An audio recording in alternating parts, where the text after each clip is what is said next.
je pars du principe que la foudre tombe jamais deux fois au même endroit. Donc, en plus, il y a quand même eu un certain nombre de mesures qui ont été prises. Donc, je pense que c'était plus dangereux avant les événements que maintenant.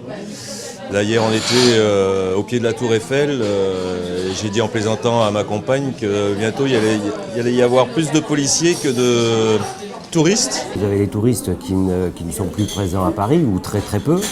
Et puis vous avez aussi les Parisiens. Alors évidemment, ils viennent le midi, par obligation, ils doivent déjeuner. Mais le soir, il y en a beaucoup qui sortaient et qui ne sortent plus. On peut mesurer ça à 10%, peut-être le 10-15% le midi de perte de chiffre d'affaires.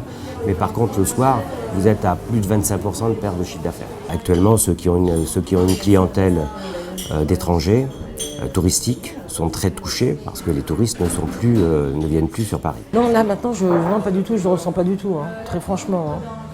Vous savez, le canal, il y a pas mal de gens de passage.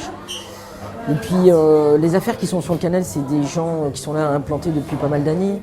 Donc, on a quand même une clientèle. Donc voilà, et puis on a le soutien de la clientèle. Ils sont là, ils nous disent on est là pour vous. Les grosses manifestations parisiennes, mais là Si on compare le mois de novembre 2014 au mois de novembre 2015, on a perdu plus de 60 000 € sur la totalité du mois de chiffre d'affaires. Depuis le début décembre, la clientèle d'affaires a repris normalement et peut-être un tout petit peu plus frileuse à venir. Elle ne restera pas un jour de plus pour faire du tourisme, mais elle vient. Par contre, ce que l'on observe, c'est que la clientèle touristique, qu'elle soit française ou européenne ou internationale, de beaucoup plus longue distance, ne vient pas et ne réserve pas pour les mois à venir. C'est-à-dire que pour la fin de l'année, nous sommes à moins 50% de réservation par rapport à l'année dernière à la même date.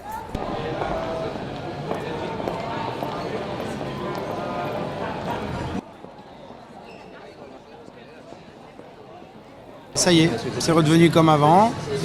Maintenant, il y a toujours cette épée Damoclès. Mais on va continuer à vivre, bien évidemment, à fond.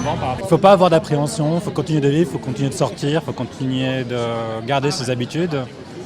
Parce que faire le contraire, ce serait quelque part céder à la peur, à la panique et leur donner raison. Il n'y a pas de peur et il n'y a pas de « je vais aller en terrasse parce que justement j'ai pas peur ». Je suis parisienne, la terrasse ça fait partie de mon quotidien. Donc après tout, surtout n'arrêtons pas et regardons droit devant.